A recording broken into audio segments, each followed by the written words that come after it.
Tower, Shop 5. Looks like we have a scene on the west side of the airfield. Looks like a shooting close by. Gunshots at Dallas Love Field Airport late this morning sent passengers inside and out into hiding, stopping all flights for several hours. It was crazy, man, because it was like chaotic. All of a sudden, we heard people run.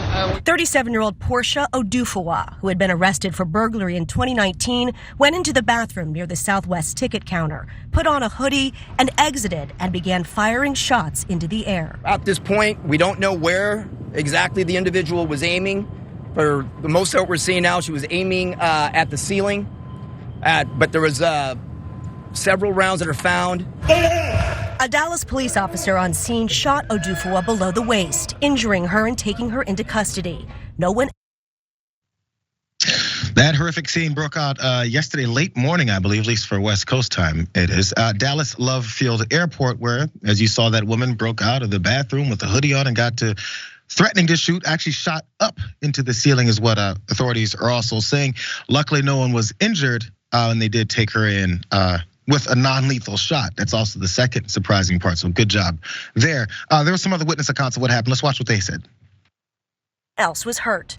A witness says Odufuwa was yelling about her husband having an affair before she started firing. She was gonna blow the effing airport up, and then she just basically had a hood, and she pulled the gun from underneath her hood, fired the first shot up, and then it's kind of scattered after that. We were just basically getting out, trying to get safe. Seems like this motivation might have been a completely disjointed from the place that she was and the people that were surrounding her that were potential victims. Again, luckily no one got hurt. That police chief that you saw, Eddie Garcia, in that first piece, he explains how it all went down. There was a quick version of the cops just shooting at her, but he gives more of a full scene. Let's watch what he had to say. Today, this morning, at about 10:59, a 37-year-old woman gets dropped off, goes inside near the ticket counters in front of Southwest, goes at one point into a restroom, exits the restroom. Now she's either put some sort of hoodie on or some other different type of clothing than she had when she walked in. At some point, simultaneously, one of our officers is in the area. She produces a handgun and begins firing. At this point, we don't know where exactly the individual was aiming. For the most of what we're seeing now, she was aiming at the ceiling. But there was several rounds that are found. Simultaneously, as she's doing that, our officer engages the suspect, strikes her in the lower extremities. She's taken into custody and is currently at Parkland Hospital. No other individuals were injured in this event other than the suspect, who again is at Parkland.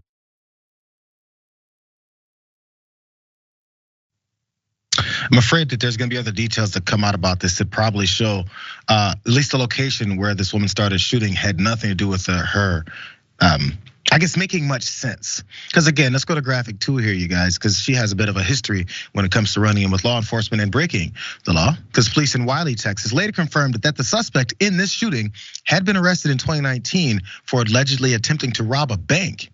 So in that incident, they said that she passed a note to a teller demanding money, then fled on foot before being taken into custody. I'm not sure if she held a gun in that situation as well, or if it was just one of those straight up out of a 90s sitcom where someone passes a note and sticks their finger through their hoodie and says, "I've got a gun." Who knows? But both of these, I guess, events that she's been involved in that we know about, they seem pretty messily put together.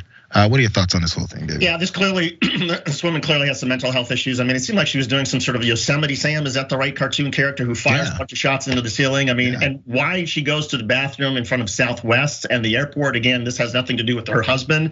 And she decides she wants to blow the effing airport up, and so she uses a handgun. I hope that more mass shooters actually also fire to the ceiling. Let's sacrifice all of the ceiling artwork and fans, shoot as much into the ceiling as you want. And if you got a mental health issue, hopefully the police will sort of rush to you and help you, or shoot you in the leg so they don't kill you. Although most times they'll probably just shoot you dead. But clearly this woman sounds like she's got some problems, and thank goodness it's just the ceiling that suffered. So for folks that are gonna maybe mention the gun issue, or are you expecting us to? Okay, fine, I will. What was reported really quick in that one section, this was at the ticketing counter area. And if you notice, most airports, as soon as you come into those first doors, maybe off of getting dropped off, it's not very far to get to the ticket counter area, and that's where she pulled off this move. Now, it is legal to carry a gun down here in Texas in that area of an airport, which I don't understand. If you can't carry it past security and next to the where everyone's boarding to the gates, why do you have it at the ticketing counter?